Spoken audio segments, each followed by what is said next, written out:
ila Rasulullah sallallahu alaihi wasallam wa ala alihi wa ashabihi wa azwajihi kiram wa na khususan almarhum Bapak Daim Gantong. Mana lagi? Arwahnya mana? Di kuburan kan? Iya, di kuburan.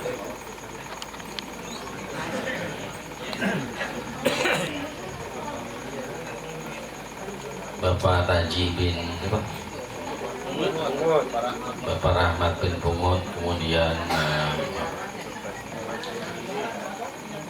Bapak Ahmad bin Gading, almarhum Bapak Udin Samsudin bin Alim, dan Bapak Haji Romli bin Haji Ramin, almarhum Ustaz Zaki Mubarak bin Haji Nasuki, almarhum Fadli Tambal bin Yusuf Effendi, almarhum Bapak Timan bin Golik, almarhum Bapak Minan bin Bui, almarhum Bapak Ustaz Iman bin Ustaz Nimin, Ustaz Nimin bin Bapak Minan. Allah yaghfir lahum dzunubahum wa yataghashshahum wa rahmahum furah. Syadillahi lahumul Fatihah. Bismillahirrahmanirrahim. Alhamdulillahirabbil alamin arrahmanir rahim maliki yaumiddin. Iyyaka na'budu wa iyyaka nasta'in ihdinas mustaqim. Shiratal ladzina an'amta 'alaihim ghairil maghdubi 'alaihim waladdallin. Assalamualaikum warahmatullahi wabarakatuh. Waalaikumsalam warahmatullahi wabarakatuh. Innal hamdalillah wassalatu wassalamu ala Rasulillah sayyidina Muhammad ibn Abdillah wa ala alihi wa sahbihi wa mawala la haula wala quwwata illa billah ma ba'd. Al-mukarramun yang sama kita hormati, para alimil ulama, para guru yang hadir, bil khusus guru kita Ustaz Dr. Sugiarto Al-Mukarram, Ustaz Bazjali, Ustaz Rusdi Effendi SPDI, Al-Mukarram Ustaz Saiful, Ustaz Imam Abi Syauqi, Al-Mukarram sesepuh kita ada Ustaz Bashir, juga sesepuh kita ada Pak Wasim, juga seluruh jamaah yang hadir serta pengurus, para pencari hidayah, serta malam ini kita dibuat tema yang berbeda karena ada lawan jenis ya, mudah-mudahan menambah keberkahan. Hadirin hadirat Bapak Ibu dari PHK ya, Ustazah, mohon maaf saya nggak sebutin ustadahnya karena memang kurang kenal itu ya. Dan yang saya muliakan emaknya Bang Martin ya, saya udah lama tak basuh, nggak bertemu ya, udah lama banget. Dan biasanya saya sering nongkrong di sini dulu karena udah lama. Alhamdulillah masih sehat ya, walaupun saya nggak tahu dia dengar apa enggak nih saya ya, penting sehat terus ya mak, sehat ya mak ya, senyum aja dulu nah gitu, senyum aja dulu ya, mudah-mudahan Allah kasih keberkahan buat kita semua. Karena orang tua kita juga ya semua yang masih ada, masih panjang, yang masih ada mudah-mudahan panjang umur, sehat, berkah, dan bahagia dunia akhirat. Yang udah nggak ada mudah-mudahan Allah ampun segala dosanya, diterima segala amal kebaikan semasa hidupnya, dijadikan kubur Allah mendirat ujian. Hadirin yang dirahmati Allah Subhanahu wa Ta'ala, karena memang ala-ada kebiasaan kita di kulli sanah ya, tiap tahun itu kan ngadain maulid Nabi di dia nang kene ya. Karenanya Bang Ketua itu ngadain maulid, makanya mudah-mudahan jadi istiqomah insyaallah. Karena kemarin pengen ngadain maulid sini bukan karena bebarengan sebetulnya, Ketua nggak ada modal. Gua nggak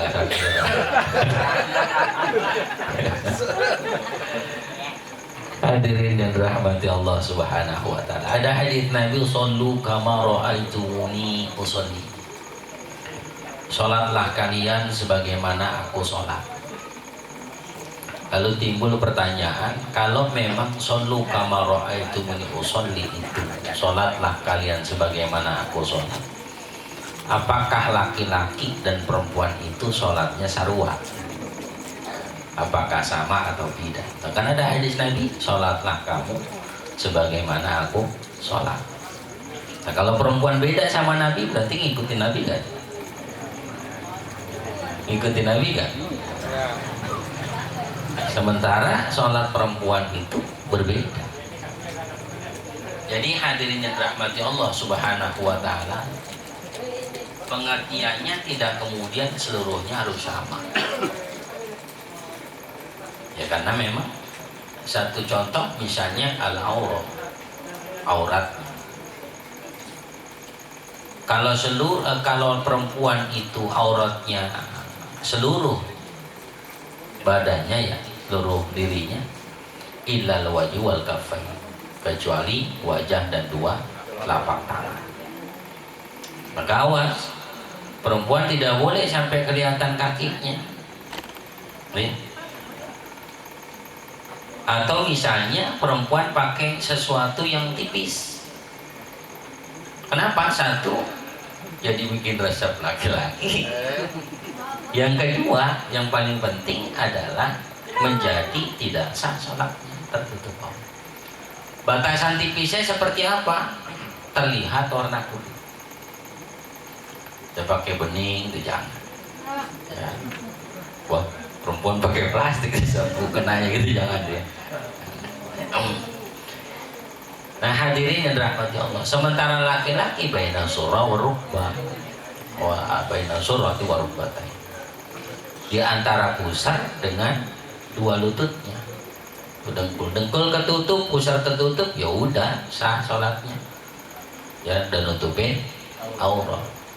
Cuman kan kurang rapi, pantas itu doang, ya, ada Subhanahu wa Ta'ala. Kalau perempuan begitu, perempuan itu Masya Allah, kan di masa jahiliyah, ya sebelum kelahiran Nabi Shallallahu Alaihi Wasallam, rata-rata perempuan itu hanya dilahirkan untuk hiburan laki-laki, pemuas nafsu laki-laki. Bahkan hadirin yang dirahmati Allah Subhanahu wa Ta'ala, ada beberapa rumah yang kalau ada pohon kurma yang melengkung di depan rumahnya, itu berarti perempuan Salomi.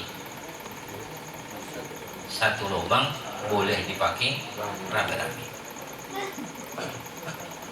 Dan uniknya, ketika misalnya terjadi kehamilan, maka seluruh laki-laki yang pernah singgah di kandangnya, ya, itu dikumpulin, diminta pertanggungjawabannya. Nah rata-rata kan nggak mau, ya, rata-rata nggak mau. Loh, bukan gua, dia kali. Loh, bukan gua juga, dia kali. Kalau sudah terjadi begitu, maka perempuan ini punya hak untuk mengundi. Diundi nih, siapa yang kemudian bertanggung jawab atas kehamilan.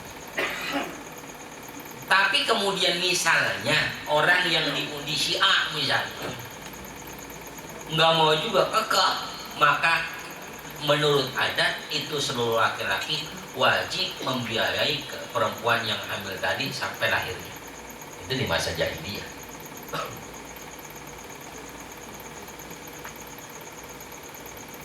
Maka kemudian kalau ada laki-laki yang lahir itu sebuah kemuliaan, kehormatan. Kalau perempuan yang lahir itu kehinaan. Di masa jahiliyah banyak orang yang perempuannya ini dipendam hidup-hidup. Ya waktu bayi ini pendam hidup. Jadi hadirin rahmati Allah Subhanahu wa Ta'ala. Jadi perempuan itu benar-benar tanpa kehormatan sedikit pun di masa itu. Jahiliyah. Enggak mulia sama sekali. Hina. dulu. Sekarang juga masih ada model gitu ya, itu di bawah jembatan apa? Ada ya? Tahu atau? Kadang subhanallah ya, itu tinggalan jahiliyah itu. Jadi sebetulnya sejarah Jablay itu panjang. Benar-benar dari sejak dulu udah ada itu. Jadi jangan salahin Jablay, sekarang masih ada mah. Dari dulunya udah ada. Ya.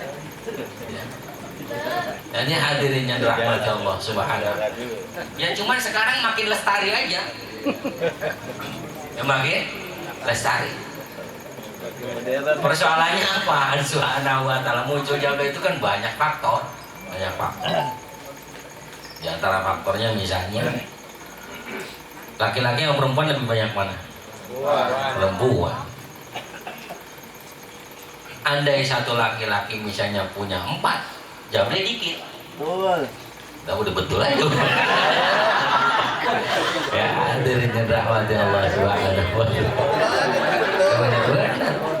Kan di antara cara kita mencegah penjablayan di mana-mana itu menghidupkan syariah, kan gitu ya, menghidupkan syariah. Tapi jangan coba-coba hadirin dan rahmat Allah Subhanahu wa ta'ala. Bang Burkon, lihat Bang Burkon ya.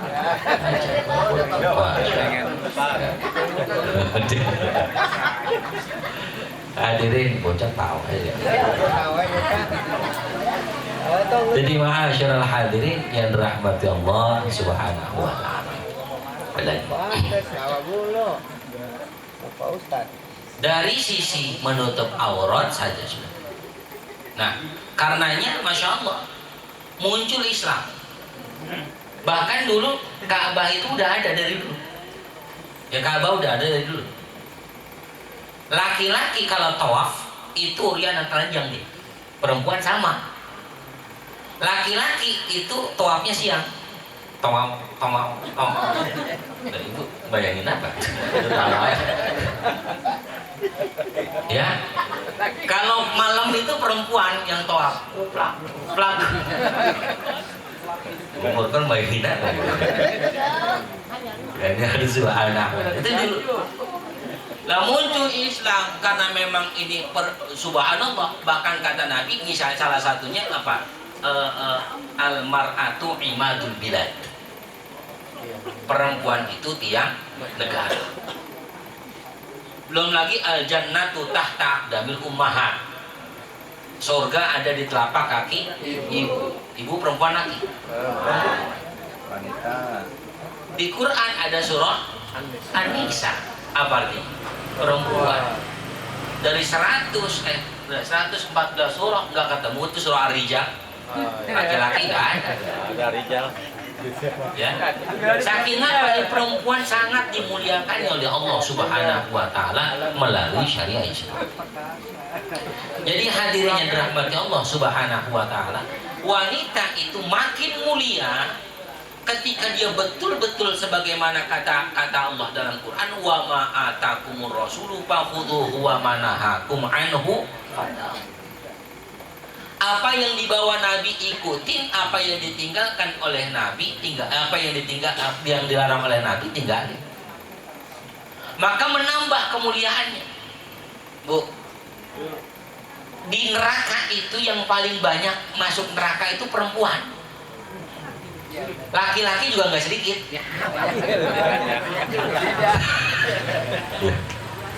Ya, subhanallah. Dan luar biasanya perempuan ibadahnya paling gampang. Segampang-gampangnya ibadah itu yang subhanallah, untuk menutup aurat ya perempuan agak ribet. Tapi urusan ibadah subhanallah paling gampang dapat pahala. Ya, saya sampaikan senyum saja sama suami, Masya Allah. Itu luar biasa. Laki nyampe disiplin kopi nih ya, itu muternya dianggap dikir, muter terus aja puterin biar dikira banyak, diaduk tuh kopi. Bawain kopinya itu ke depan laki itu jihad fisabilillah. Jadi kalau kepleset mampus itu insya Allah mati syahid.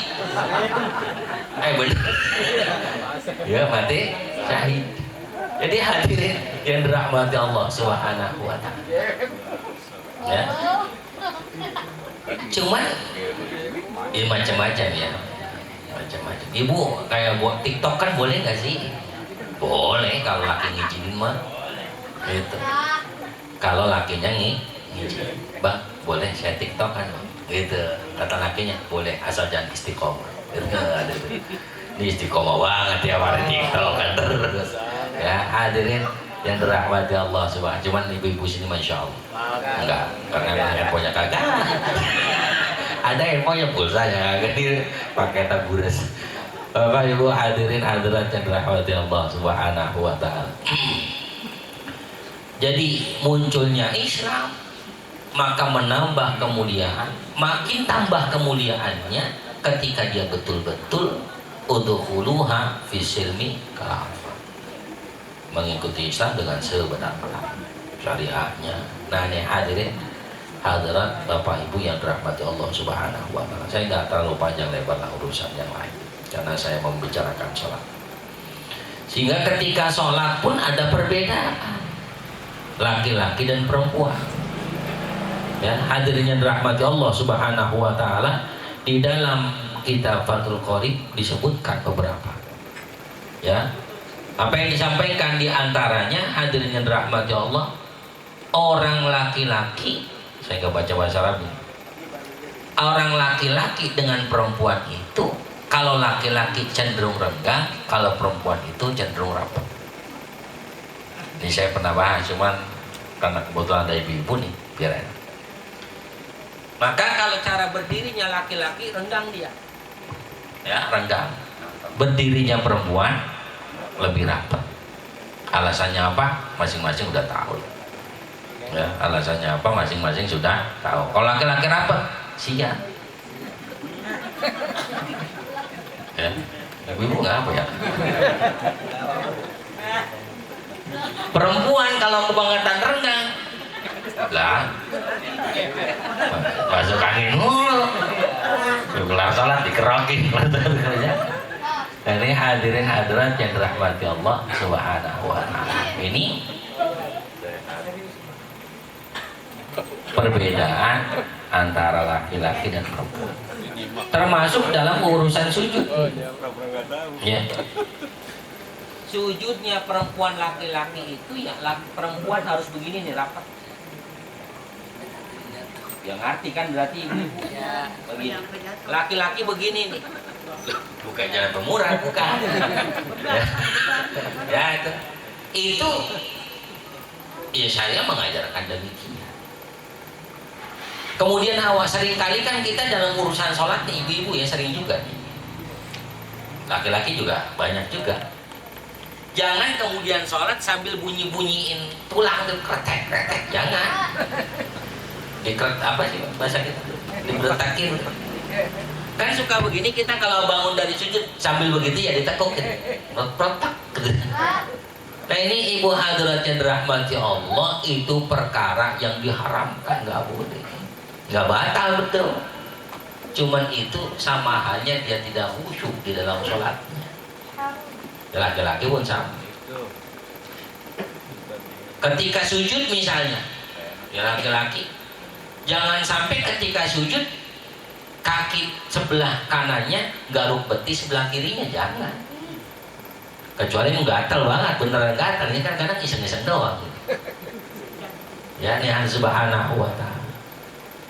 Dan sujud itu di pertemuan lalu saya sampaikan betapa pentingnya sujud dalam sholat. Sehingga harus ada 7 nih, 1, 2, 3, 4, 5, 6, 7. Ya, 7 bagian itu nempel. Kalau hidung mah mau nempel mau enggak terserah. Karena kita hidungnya kan rada itu takutnya terlalu begitu kan kurang lagi cakep sholatnya. Ya, Subhanahu wa ta'ala. Jadi ma'asyiral hadirin yang dirahmati Allah Subhanahu wa ta'ala. Kemudian apalagi ya dari beberapa pendapat ulama tentang safnya perempuan. Laki-laki itu sebaik-baiknya saf kata Nabi adalah saf yang pertama untuk sholat. Dan seburuk-buruknya saf terakhir dalam sholatnya laki-laki. Sementara perempuan yang paling afdol itu paling akhir safnya. Ibu, paling akhir. Jadi kalau ukuran berarti harus ada di belakang laki-laki gitu. Jangan kayak sholat tarawih tuh, sejadahnya doang nyampe ya, sejadah udah digelar biar gak ditempatin orang, sampai witir belum nyampe tuh orang. Sejadahnya doang udah nyampe. Ya Allah ya Rabbi, wa hadratan rahmati Allah subhanahu wa ta'ala ya. Bapak Ibu yang dirahmati Allah subhanahu wa ta'ala, jadi sekali lagi, ukuran sujudnya laki-laki dan perempuan pun sama tadi saya sampaikan, berbeda antara laki-laki dan perempuan. Ibu sama sujudnya harus lama, ya laki-laki pun sama. Cuman posisi saja yang membedakan ya, posisi yang membedakan. Karenanya ketika kita ngaji fikih itu ya ukuran diterima enggak sih urusan Allah ya, ibadah kita. Cuman paling tidak secara kaifiah tata cara ibadah udah sesuai. Kalau udah sesuai ilok nggak diterima gitu. Kayaknya Ibu Hadratin rahmati Allah subhanahu wa ta'ala, sayangnya saya taklim di PHK sebulan sekali ya. Kemarin juga nggak ngisi saya, telat ya, bubar malah diongkosin kagak. Jadi Bapak Ibu yang dirahmati Allah subhanahu wa ta'ala, ini ketika sujud